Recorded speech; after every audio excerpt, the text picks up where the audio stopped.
Welcome to another episode of HostRight. My name is Zach and this is Eve, and we are the directors of StayRight. So we are a service accommodation management company, and this podcast is all about sharing our journey and how we've scaled a successful business within 12 months and how we continue to get results doing so. So this episode is going to be all about nightly rates and occupancy and getting the sweet spot between the two to really maximize your business. I really can't wait for this episode.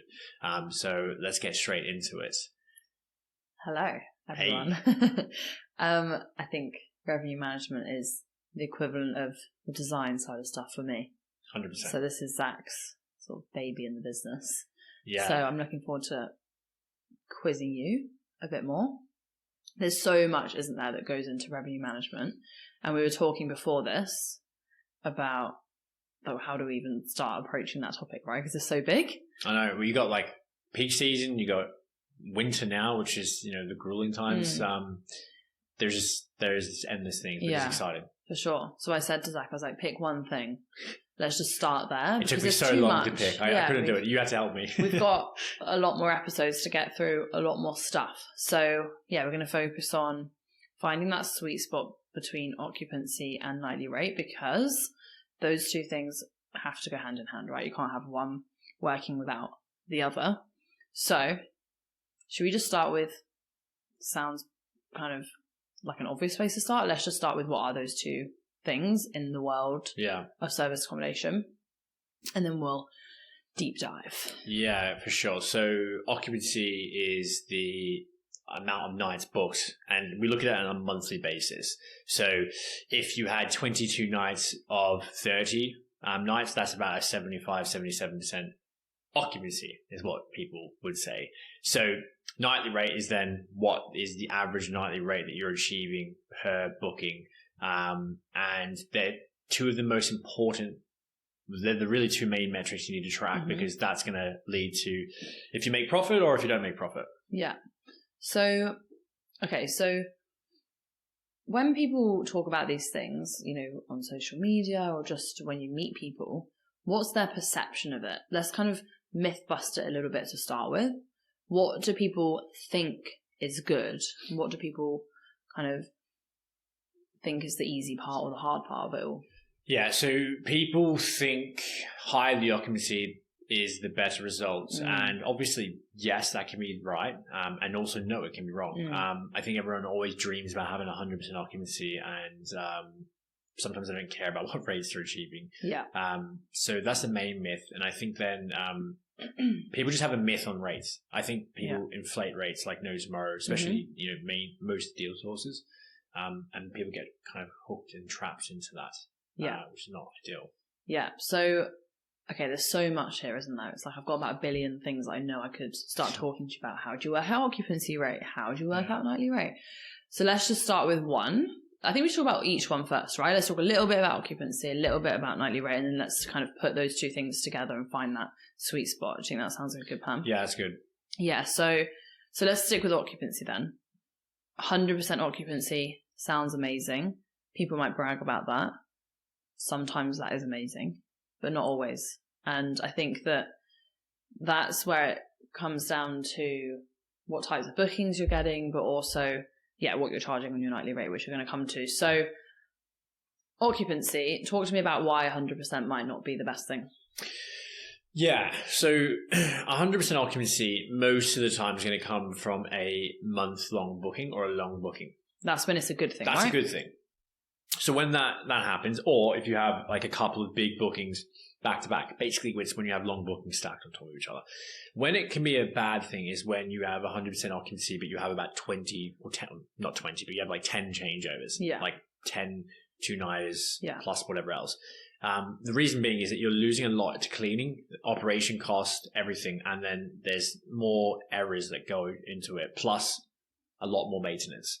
So what ends up happening is that to get those rates, you're probably charging too low, which means that you're wearing your property more, you're stressing your team out, and you're making maybe less, if not the same, as other occupancy levels.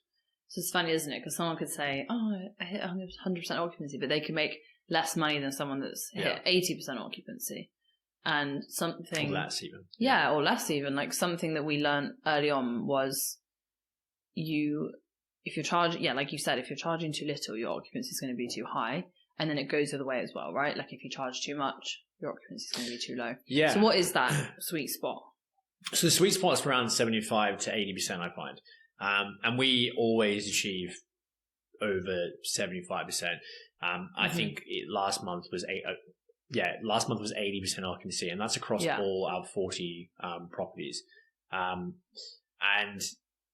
that allows like 2-night gaps. So Monday to Wednesday, you may have a gap, or some like we call orphan days.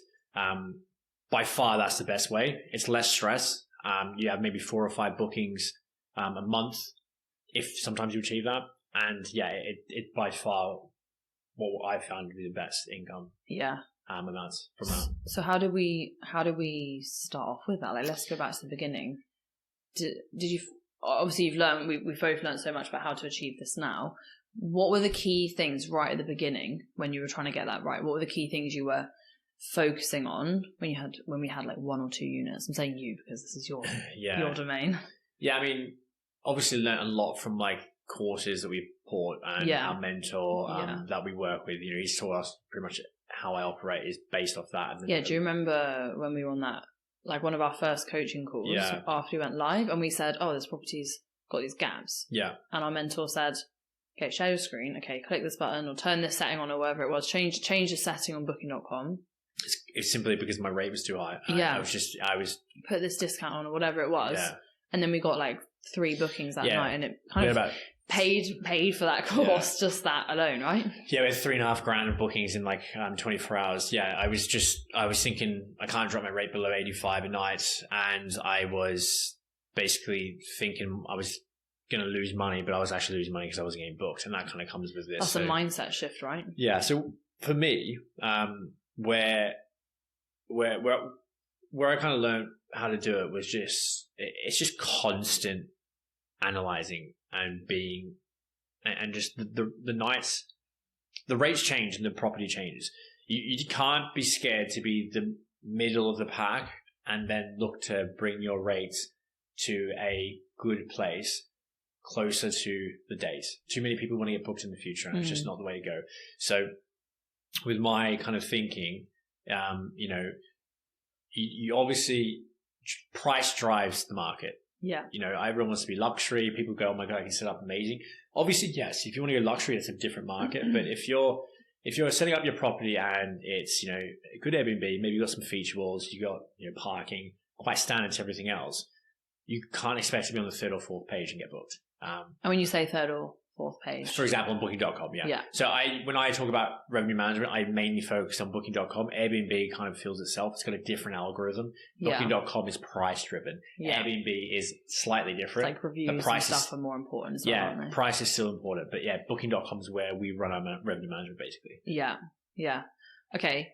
So the early mistakes was trying to keep those rates high when you kind of need to go with the market. And that's something that when you're either for yourself or for a client trying to understand those rates, I think it's really important to get into that mindset, isn't it? Of, for example, in January, it's better to make some money than no money by keeping your rates high and kind of closing your eyes and hoping for the best.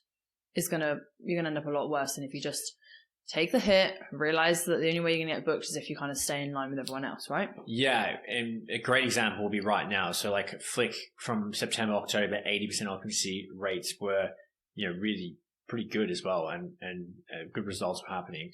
So just all of a sudden, November, what was working a week ago, completely different. It was just like me and the team just on top of revenue management for the couple of weeks in the future, just seeing where we were, because the rates just dropped by 15 and 20 a night. Just like in a week's time, because the demand just dropped off. So what works in summer doesn't work in winter, and it's kind of, you have to have that plan intact, and we already have that. Like we've got settings where we can just switch and go bang, and then like winter mode is on. Yeah, pretty much winter mode is on, and it's wrap up warm and get ready. Yeah, literally just get ready to take a slight like left right jab, and then summer comes and you're just like all dancing. Yeah. And I think a lot of people that listen to this starting, maybe start in summer, you need to be on it with revenue management. This should be a daily task. And if you're not doing it daily, you need to be. Yeah, if you're not, you're going to lose money. People underestimate it, don't they? Yeah. Yeah.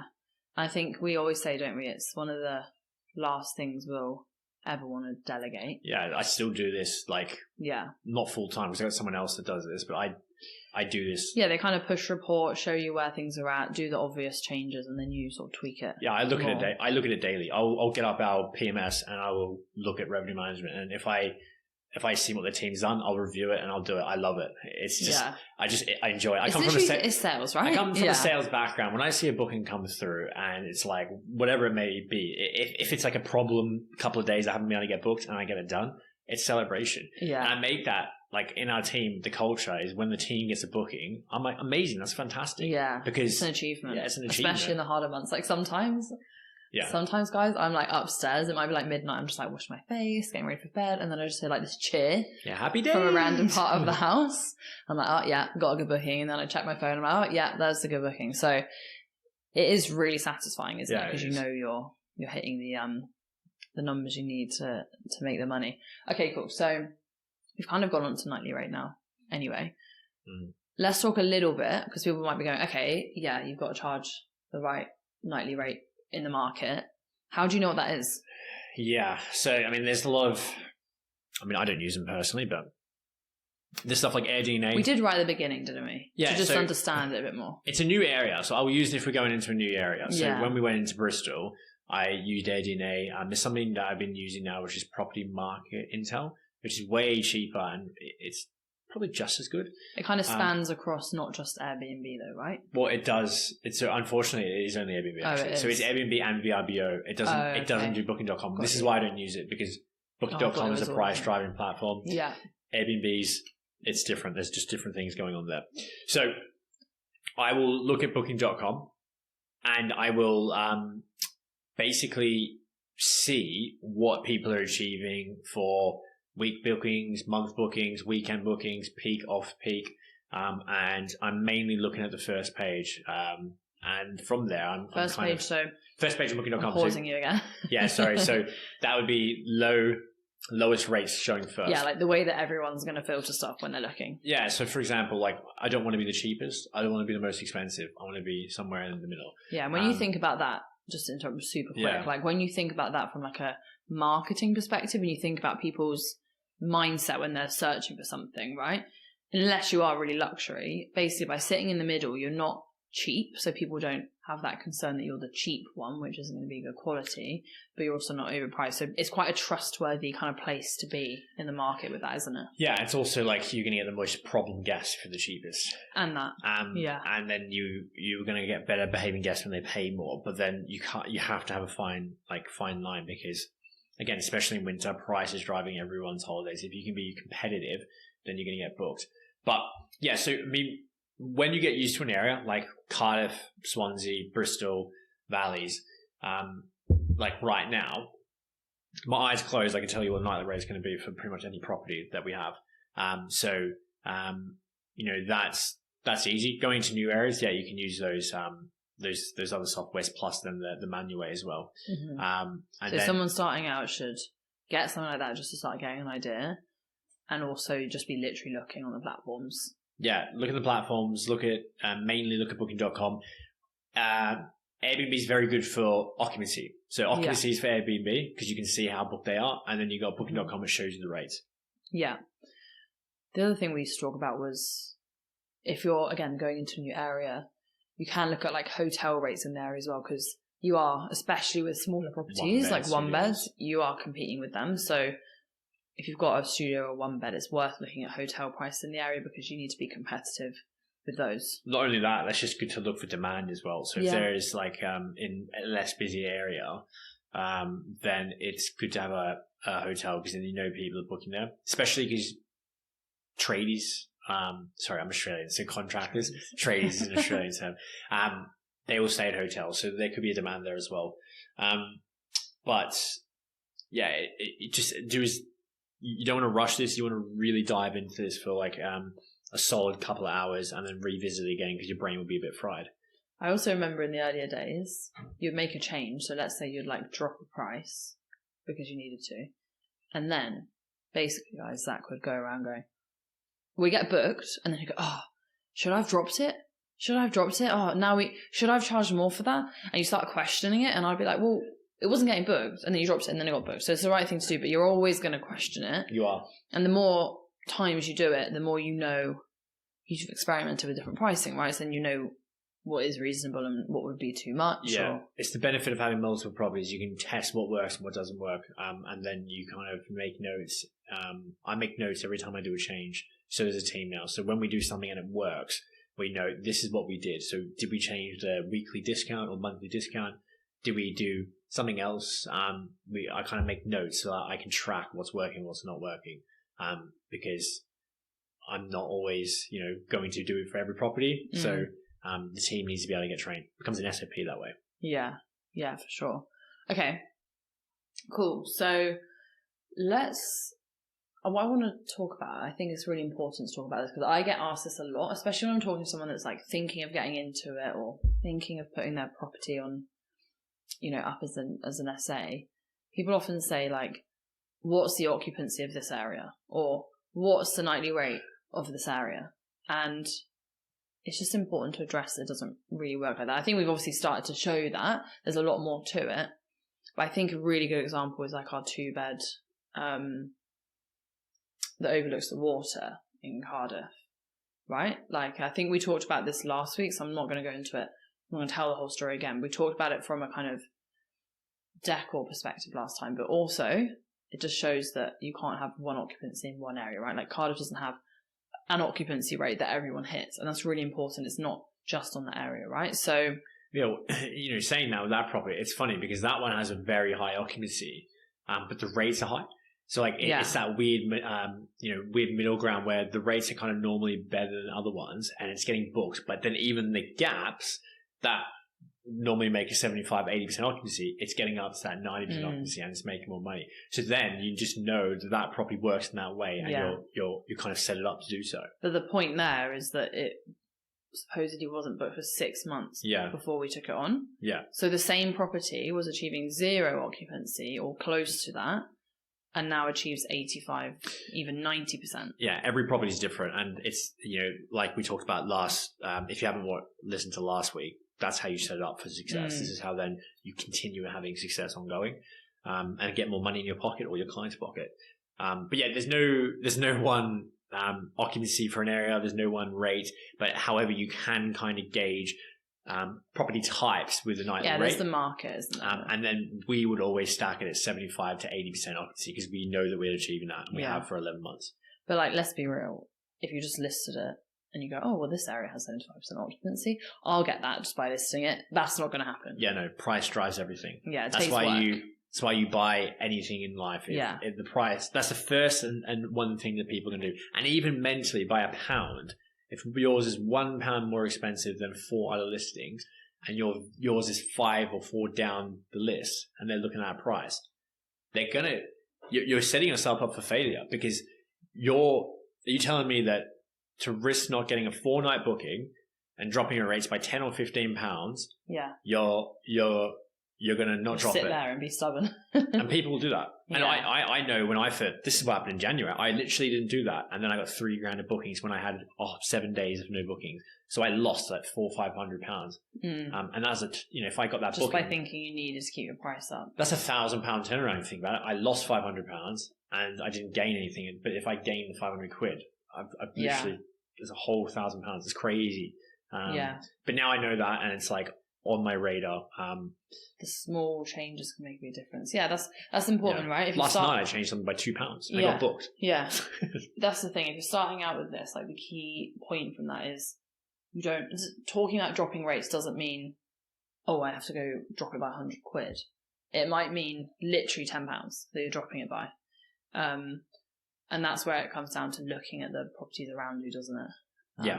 On booking.com mainly. Daily, I mean, that's what I do at least, but everyone has different work ethics, unfortunately. I do care about the client bookings very, very highly, and I love it. And, so if you don't love that part, which not everyone will, it becomes a drag, because it is quite tiring, especially when you have a lot of properties. It is a lot of work. Big job, yeah. To analyze, but there's ways to make it fast, which do help quite a lot. Yeah.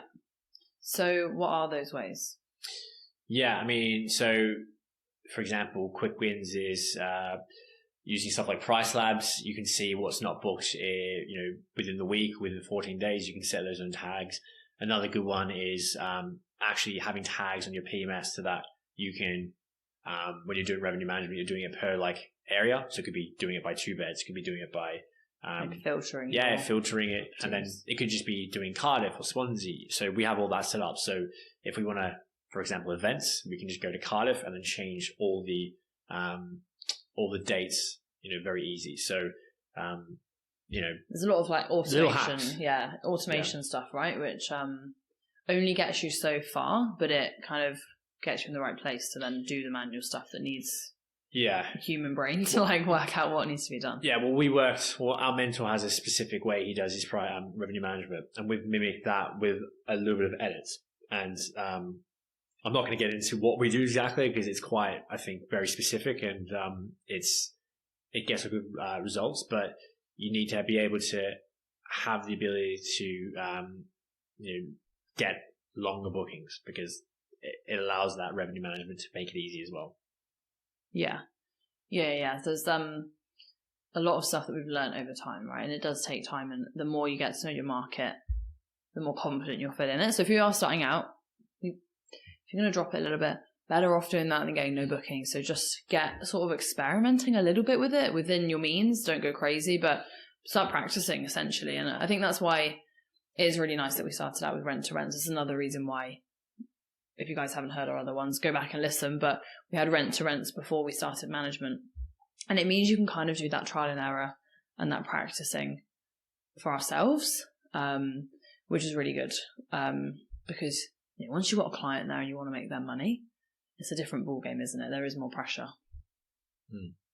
When you see, or you think about like other people that we've talked to, like other investors, other landlords, and they talk about like their experience, what do you take away from like how other people do it compared to us? What do you think our biggest difference is in this game? I'm asking you because I can answer it, but it'd be good to see you, because you don't directly do the revenue management. It'd be cool to kind of see that. I think it comes down to the amount of time we put into it is the first thing. I think it's very easy when you scale to, things just get away from you, don't they? Oh, it's been this many weeks since I've done revenue management, because you're unorganized and you've got loads happening and you're distracted. And I think if it's not a priority because you've got loads happening, then it's like we've talked about, it has to be done very frequently and in detail to achieve maximum results, right? So basically, it's making it that priority, doing it consistently, putting the time into it, and making sure that it is one of those high-level tasks that you keep doing. Even if your business grows, even if you've got team members, this is not something to let go of.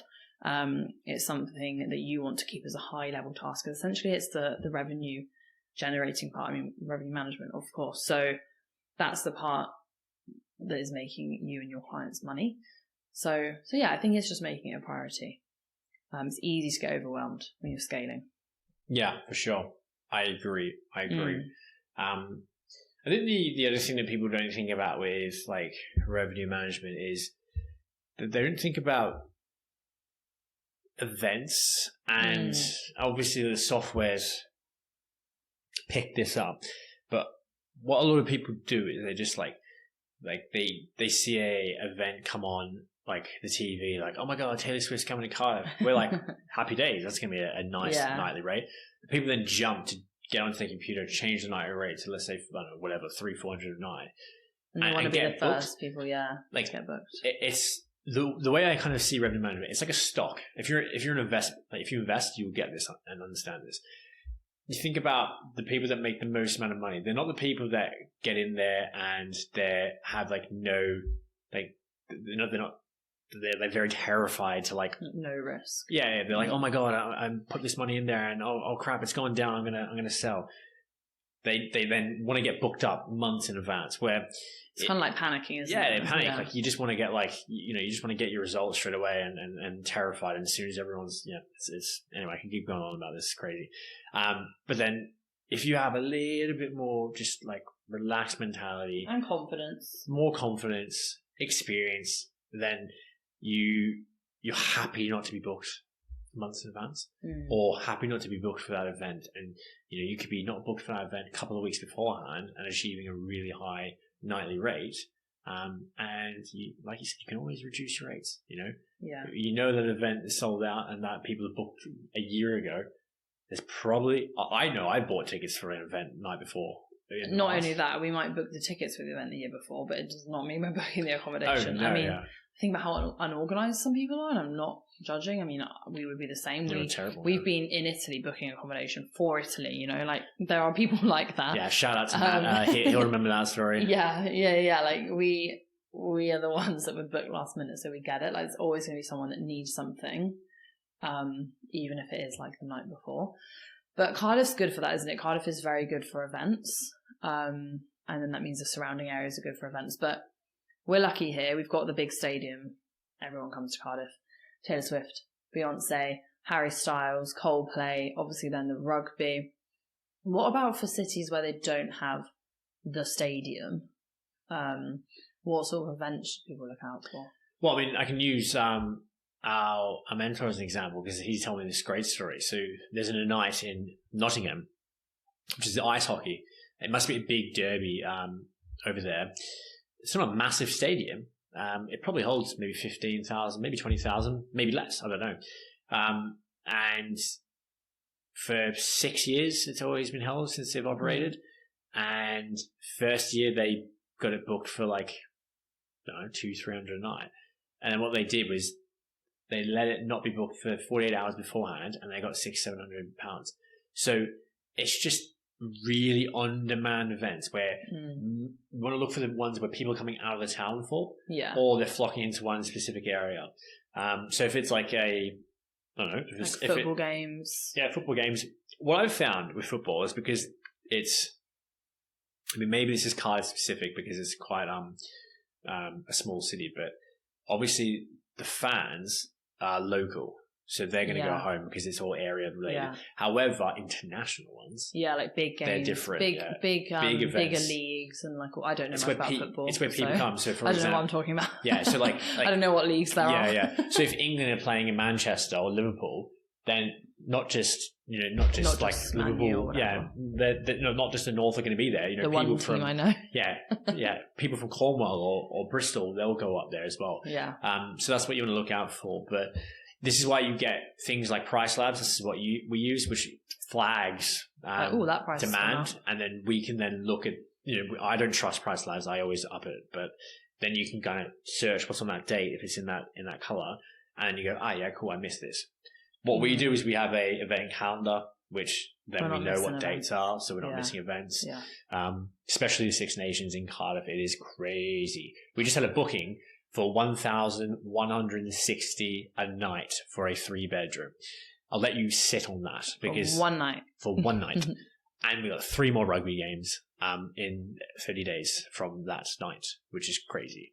Yeah, so I can't wait for Taylor Swift. Yeah, I've never had Swiftie Power. What do they call it?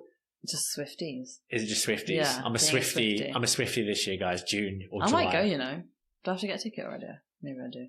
Yeah, but you can upsell Airbnbs if people don't have properties. We have this stand left. Outside. $2,000. Stand outside, handing out leaflets.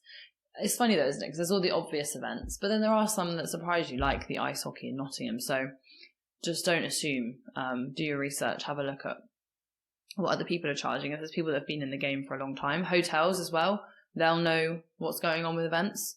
So if you're not sure if an event is going to be a big deal or not, because sometimes we think something is and then it isn't, and vice versa. So yeah, just do your research as well because you don't want to miss out. You don't want to assume no one cares about the ice hockey and then suddenly you're booked for like a quarter of the price of everyone else. So just see what everyone else is starting to do for those things. Yeah, for sure.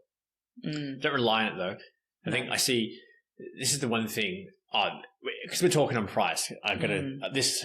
Another person messaged me the other day. Is this a pet peeve? Yeah, sources. Not all of them. Not all sources, but like a lot of them. I would say 95%. No offense. No offense, but yeah, it's just shocking. Someone sent me a message the other day saying that he wanted to take this property on. Would I manage it? He sent me the deal pack, and it was $250 a night for a 3-bedroom in Cardiff. And I was just like, I just said it back to him. I said, mate, this is just a joke. I said, this is just so far off. You'd be lucky to get, depending on what it is, 150, 160 consistently. And they were stacking at 75%. It's like you're selling them a dream of $2,500 profit.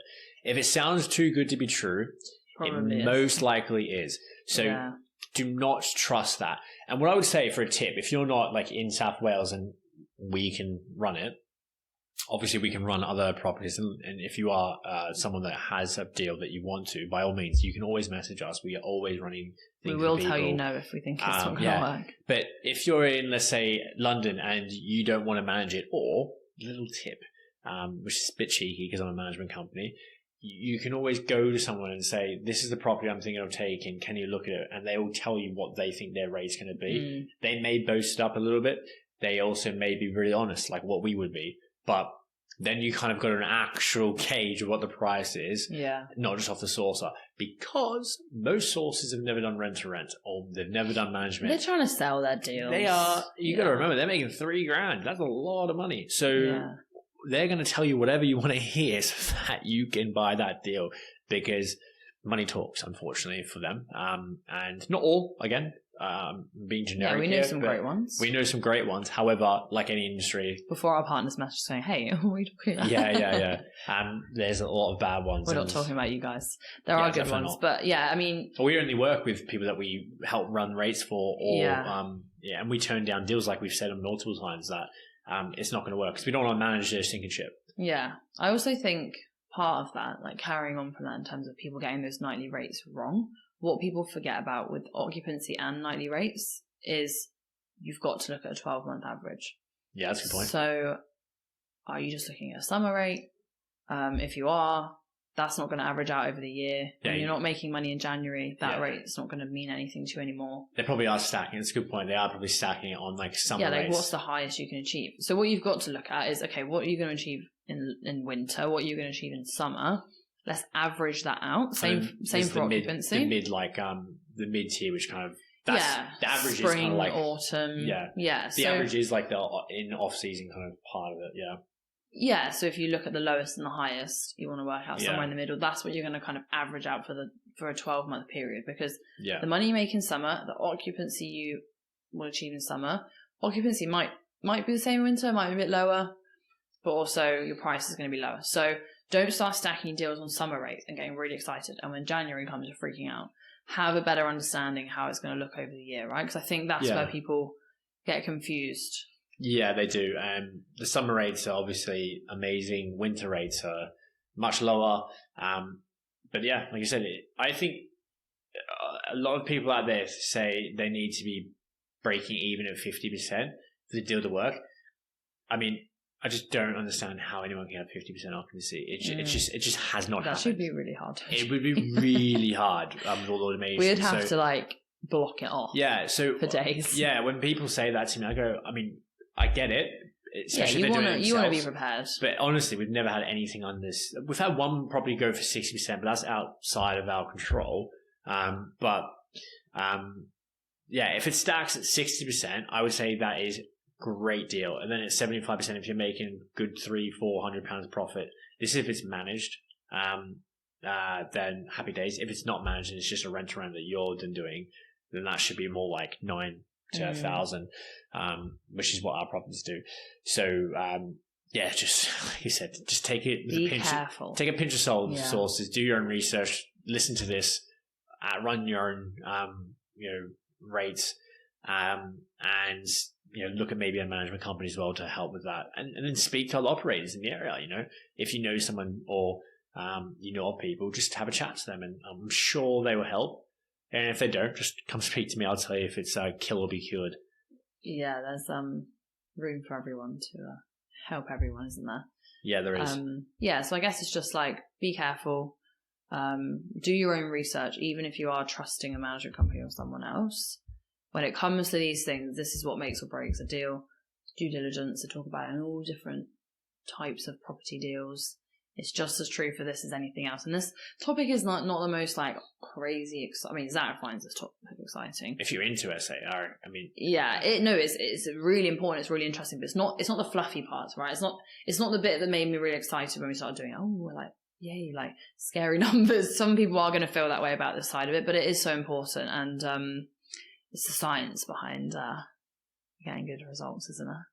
Yeah, it is. It's just you got to do it. You got to be on top of it. I keep saying it to people. They're just too airy fairy. But especially if you're a management company, I actually posted about this today. Like you have to treat it like it's your own rent. You wouldn't let your own rent not make money. So yes, you're going to make money if you're managing it, but what's the point of managing it if you're going to get a bad reputation? Yeah, which is why we say no to things that don't stack. Yeah, exactly. Because yes, they've got no way out because they've signed an agreement, but we don't want to be a part of that. Happy to rescue someone and try, but if they're already in there, but I don't want to start it from the start. No, agreed. It has to be a win-win, right? If we feel confident we can achieve with it, then that's great. But if we feel like, the numbers don't stack or the occupancy isn't going to work, then not worth it, right? 100%. Amazing. Well, this was good. Hopefully it's not fried people's brains. I hope it has. It's a wake-up call for people. And I think there'll be a lot of people out here that have maybe 1, 2, or 3, or maybe some of our clients, or maybe people that are looking to get into the space. The reason I go technical in it is because it is technical. It's very easy when you get it right, but you just have to be on top of it. It is the thing that you should always do until you have nothing left to give up. This is the last thing to give up. And then once you can give it up, you've pretty much given someone your brain. Yeah. You've got to record what you're doing, which was what we're doing, which is really good. Yeah. Amazing. Okay. So, sweet spot between occupancy and nightly rate is, just summarize. Yeah, so the sweet spot between this is getting that 75% occupancy and not being the cheapest, but not being the most expensive. It's in the middle, and you're not getting booked months in advance. You're getting booked at a time frame that is your lead time to your area that allows you to get that sweet spot, a good occupancy and a good nightly rate. Yeah. Once you achieve that, you're going to be doing better than 99% of your competition. And when you do that, you're going to get more business and your client's going to make more money. Or if you're doing rent rent, you're going to make more money. Yeah. So if you want to learn this, I have absolutely no issues pointing you to where we've learned this. And I'm happy to talk to you as well. More than happy to jump on a call and yeah, because what we learned, for what we bought it for, like I said, that one call that we had, one of many calls, one particular call paid our course back, which is crazy. Yeah, so it's a way of, I mean, obviously we learn as we go along, but that's a way of learning from someone else's mistakes without having to make the mistakes yourself, which was super valuable, wasn't it? And it definitely kind of sped us up and progressed us along a lot faster with our kind of knowledge of this stuff. So we're enabling ourselves to do this, and even when we try to slow down this month just to prepare for winter, regroup, we've taken on 7 more properties, and this is from referrals, this is from existing clients. So once you start getting results, this is what happens. Your business grows. You take care of investors, they take care of you. For sure. Awesome. Well, don't give up revenue management, please, Zach. No, I'm not. As great as the team are, keep on this, please. Yeah, this is my baby. So valuable. We do have Gabby, who's a rock star now. That she's getting into it. Yeah, shout out to Gabby. She's super intelligent. I tell her how to do something once, and she's already implementing that, and it's amazing. I can just push report, and then she'll say, "Yep, this is all done." I'm like, love it. Yeah, she is. She is good. She's definitely becoming part of that team of revenue management, isn't she? Awesome. All right, guys. Hope you enjoyed it. Like I said before, hope it didn't fry your brains too much. I love this stuff. It's so satisfying when you get those results. So go implement some of this. Go look at your strategy.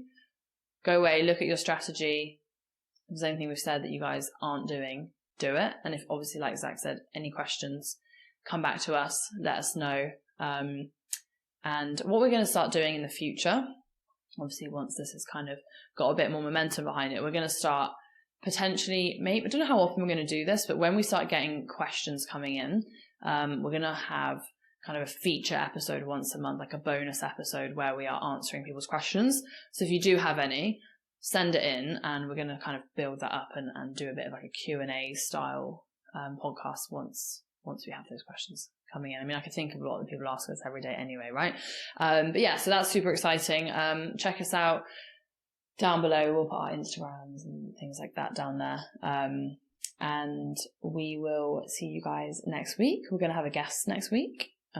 So just be ready for that. We're going to have an interesting conversation about a few things, and we'll let you guys know soon what that's going to be about. So see you next week. Thanks, guys.